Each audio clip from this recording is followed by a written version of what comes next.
Everyone and welcome to baby Viraj channel. तर आज आम्ही जाणार आहोत म्हणजे चाललेलो आहोत नेहरू प्लॅनेटोरियम आणि नेहरू सायन्स सेंटर जे मुंबईमध्ये आहे आणि बऱ्याच दिवसांपासून इथे जायचं होतं कारण की विराजला ते बघायचं होतं। तर आम्ही खारघर स्टेशनवरनं CST पर्यंत गेलो त्याच्या म्हणजे लोकल ट्रेननी आणि संडे होता बट तरी पण सकाळचं लवकर निघालो त्याच्यामुळे आम्हाला वेळ होता।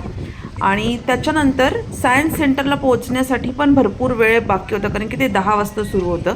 त्यामुळे तर आम्हाला असं वाटलं की आपण मरीन ड्राईव्हला जायला पाहिजे आणि मरीन ड्राईव्ह आमच्यासाठी नेहमीचा एक आवडतीचा स्पॉट आहे। आम्ही बऱ्याच वेळेस इथे जातो, बऱ्याच वेळेस संध्याकाळी पण आपण गेलो आणि हे संडेचं सकाळ आहे म्हणजे नियर अबाउट 8:15 असेच वाजले असतील, 8:15 8:30। तर बघा एकदम इथं गर्दी कमी आहे आणि सकाळच्या वेळेस संडेच्या दिवशी जर तुम्ही सकाळी सकाळी येणार असाल तर इथे ना गर्दी पण कमी असते आणि खूप साऱ्या ॲक्टिव्हिटीज असतात। स्पेशली कॉलेजचे स्टुडंट्स असतात, ते गाणे म्हणतात, कोणी डान्स करतं आणि एकदम फ्री असं काही स्पॉन्सरशिप वगैरे काही नसते, ते त्यांचंच ऑर्गनाईज करतात। बरेच इथे लोक आजूबाजूला राहणारे जे लोक असतात ते इथे एक्सरसाइज करण्यासाठी येतात, वॉकिंग करण्यासाठी, सायकलिंग करण्यासाठी आणि संडेचा मॉर्निंग इथे बऱ्यापैकी शांततेत असतं। पण हळूहळू जसं जसं टाईम जातो तर बरेच लोक बाहेरून इथे फक्त फिरण्यासाठी येतात आणि हळूहळू गर्दी व्हायला सुरुवात होते। पण असं जे इतकी शांतता, इतका रिकामा मरीन ड्राईव्ह मी कधीच पाहिला नव्हता आणि खूप गर्दी कमी येते आम्हाला आणि आपल्याला समुद्र पण इतका छान दिसतोय, समोरच्या बिल्डिंग्स पण खूप छान दिसत आहेत, तर एकदम क्लिअर होतं आणि मला फार आवडलं। तर आम्ही इथून थोड्या वेळ स्पेंड केला आणि नंतर आम्ही गेलो सायन्स सेंटरला। तर तिथे जाण्यासाठी सुद्धा असे टनल्स आता इतके आलेले आहेत मुंबईमध्ये, ज्याने काय झालं आहे की रोड इतका म्हणजे ट्रॅफिक पण कंट्रोल होतं, त्यातल्या त्यात आपण लवकरही पोहोचतो आणि छान आम्ही पहिले नाश्ता केला, फक्त डोसा वगैरे खाल्ला लाईट आणि त्याच्यानंतर मग आम्ही गेलो सायन्स सेंटरला। सायन्स सेंटर वेगळं आहे आणि नेहरू प्लॅनेटोरियम वेगळं आहे। आधी आपल्याला नेहरू प्लॅनेटोरियमला जायचं असेल तर तिथला शोज असतात 10-12 आणि त्याच्यानंतर 10-12 नाही, 12-2-4 असे। आणि इथे काही म्युझियम्स वगैरे आहेत, थोडंसं आर्ट गॅलरी टाईप किंवा पण इथे आपल्याला व्हिडिओज फोटोज काढणं अलाउड नाही आहे आणि थोडेसे हिस्टॉरिकल इन्फॉर्मेशन्स इथे दिली जाते। इथे काही सायन्सशी रिलेटेड काही नाही आहे, काही पेंटिंग्स वगैरे एक्झिबिशन्स वगैरे असतात ते लावलेले असतात। आणि नंतर मग आम्ही 12चा शो बुक केला होता, हे ऑनलाईन बुकिंग पण असतं।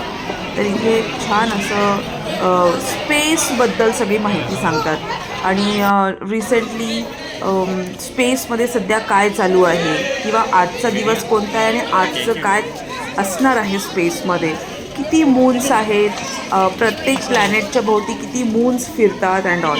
बट इथे सुद्धा आपल्याला व्हिडिओज काढणं अलाउड नाही आहे, तर जितकं होईल तेवढं मी काढलं। आपल्या राशीनुसार आपले प्लॅनेट्स आपल्याला काय सांगतात हे पण सगळं याच्यात डिस्कस केलं जातं आणि डिस्टन्स किती लांब आहेत एकमेकांपासून प्लॅनेट। बरेच जण म्हणतात की आता प्लुटो नाही राहिला, बट ते सांगतात की प्लुटो अजूनही आहे, असं बऱ्याच काही गोष्टी। आणि येस इथे काही थोडंसं फिरल्यानंतर मग आम्ही गेलो होतो सायन्स सेंटरला। हे आहे नेहरू सायन्स सेंटर, इथे कॅन्टीन पण आहे, तुम्ही इथल्या कॅन्टीनमध्ये जेवण पण करू शकतात आणि इथे बरेच सारे प्रोजेक्ट्स आहेत मुलांशी रिलेटेड आणि इथे मला विराजला घेऊनच जायचं होतं त्यामुळे। आता हे बघा इथे बटन असतं, ते फक्त प्रेस करायचं आणि त्याच्यानंतर हे इलेक्ट्रिसिटी पास होते, असं सगळ्या गोष्टी इथे इन्फॉर्मेशन पण दिलेली आहे आणि मुलं करू पण शकतात। तर अशा पद्धतीने तो त्याचं खूप एन्जॉय करत होता आणि इथे मला त्याला आणायचंच होतं। बरेच स्कूल पिकनिक्स पण इथे येतात, मी स्वतः पण इथे एका स्कूल पिकनिक बरोबर त्याचबरोबर फॅमिली ट्रिप बरोबर पण आलेली आहे। बट एक नवीन ॲडिशन इथे सुरू झाले ते म्हणजे स्पेस रिलेटेड त्यांनी आता इथे रॉकेट्स ठेवले आहेत, काहीतरी एरोस्पेस ठेवलं आहे, मीन्स एरोप्लेन्स वगैरे, त्याची पण इन्फॉर्मेशन दिलेली आहे। त्याचं एक सेपरेट म्हणजे बरेच वर्ष झाली असतील कदाचित मला जाऊन, त्यामुळे ते जेव्हा मी विजिट केलं तेव्हा नव्हतं, पण आता ते ॲड झालेलं आहे। सो ते पण खूप छान होतं आणि तुम्हाला इथे आधी वाचायचं आहे की इथे करायचं काय आणि मग तुम्ही जसं त्या पद्धतीने ते स्टेप्स फॉलो करायचे तर तुम्हाला कळतं की आपण काय करतो आहे। तर फक्त नुसतं बटन्स दाबणं वगैरे असं नाही, तर अशा पद्धतीने इथे वेगवेगळे प्रकारचे मॉडेल्स ठेवलेले आहेत आणि त्या मॉडेल्सप्रमाणे आपण तिथे करू शकतो। काही मिरर रिफ्लेक्शन्स आहे, शॅडो रिफ्लेक्शन्स आहेत. त्याच्यानंतर इथे बघा जसं की विराज करतोय आणि काही काही अजून आहे जे अपडेट होत आहेत.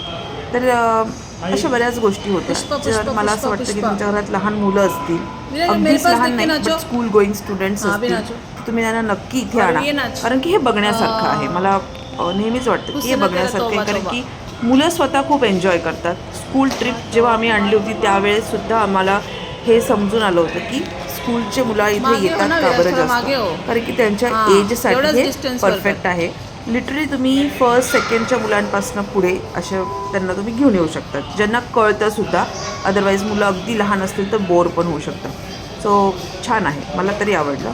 आणि याच्यानंतर अजून भरपूर गोष्टी आहेत इथे एक्सप्लोअर करण्यासाठी, त्या पण आम्ही एक्सप्लोअर केल्या. तुम्ही पण बघा. वैसे तू अपने पैर हिला रहा था ना ऐसे गोल गोल करके, तसा नहीं रे, असं असं.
जा तू अंदर जा, जा ना अंदर जा, उतर उतर. नाही विराज, कसं काय शक्य आहे ते?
झालं?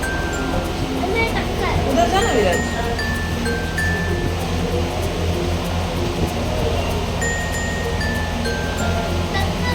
चलो चले. आणि मला हे खूप एक्सायटेड वाटलं, कारण की हे मी जेव्हाही विजिट केलं होतं त्यावेळेस ह्या सगळ्या गोष्टी नव्हत्या. इथून एरोप्लेन्सचे मॉडेल्स ठेवले, स्पेशली फायटर एरोप्लेन्स आहेत आणि त्यांचं सगळंच डिटेल्स याच्यामध्ये दिलेले आहेत. त्याचे मशीन्स ठेवलेले आहेत. राईट ब्रदर्स की जेव्हा फर्स्ट टाईम एरोप्लेन डेव्हलप केलं तेव्हा ते कसं होतं, त्याचं पत्रा नव्हता, तो कापड्यासारखा काही होतं. मग म्हणजे एकदम ते काय प्रकार होता हे सगळं त्यांनी त्याच्यात दाखवलेलं आहे मॉडेलमध्ये. आणि वेगवेगळ्या प्रकारचे मॉडेल्स पण आहेत. तुम्हाला किती प्रेशर लावावा लागतो ते एरोप्लेन हलवण्यासाठी अँड ऑल बऱ्याच गोष्टी आहेत. म्हणजे इथे इन्फॉर्मेशन लिहिली आहे, त्याच्यानुसार ते करायचं आहे. आणि इथे बऱ्यापैकी जसं मी सांगितलं तसं इथे मॉडेल्स पण ठेवलेले आहेत. एक छोटासा एअरपोर्ट लुक पण त्यांनी याच्यामध्ये दिलेला आहे. आणि त्याचबरोबर इस्रोचं पण रॉकेटचं एक डेमॉन्स्ट्रेशन टाईप जे असतं, डेमो टाईप, ते पण इथे ठेवलेलं आहे. आणि इथे ब्लेड्स आहेत. इथे सगळं इन्फॉर्मेशन दिली की हे काय आहे, नटबोल्ट असतील, ब्लेड्स असतील, ह्या सगळ्या गोष्टी याच्यामध्ये ठेवल्या. आणि सगळ्यात महत्त्वाचं म्हणजे याचं मशीन, माय गुडनेस, याचं मशीन एवढं डिटेलमधलं आहे आणि एवढं भारी आहे. मी तुम्हाला सांगते की मला जेव्हा आपण ते प्रत्यक्षात बघतो ना, तेव्हा समजतं की खूपच भारी आहे. आणि हे आहे इस्रोचं रॉकेट. हे पण खूप छान आहे. याच्याबद्दल पण खूप सारी इन्फॉर्मेशन आहे याच्यामध्ये दिलेली. आणि सगळ्या गोष्टी आपल्याला टी व्हीमध्ये बघणं थोडं वेगळं असतं आणि प्रत्यक्षात बघणं खूप वेगळं असतं. सो मला असं वाटतं की yes, it's worth it to visit. आणि ते बऱ्याच ठिकाणी फोटोज वगैरे काढू देतात. दुसऱ्या ज्या ठिकाणी होतं तिथे फोटोज व्हिडिओज अलाउड नसतात, पण इथे तुम्हाला काढू शकतात. सो इथे फोटो पण काढू शकता. आणि हे बघा, छानपैकी इथे आम्ही काही फोटोज काढलेत, ते मी तुमच्याबरोबर शेअर करते. आणि मिरर रिफ्लेक्शन्स वेगळे असतात किंवा मग आपण कसे दिसतो, शॅडो, की तुम्ही किती शॅडोज, कलरफुल शॅडोज इथे दिसत आहेत. आता इथे ही एक पोज आहे, बट याची शॅडो तुम्हाला याच्यावर दिसेल. इथे तुम्ही बघू शकता ग्रीन कलरचा जो बोर्ड ठेवला होता त्याच्यावर. हे तर माझ्याकडे खूप जुना पण फोटो होता आणि आता सेम मी विराजबरोबर पण काढला आहे. आणि it is related to space. हे सगळे स्पेस, मार्स कसं आहे, पाणी नाही आहे तिथे, आणि हे आपलं वर्ल्ड टाईम. So yes,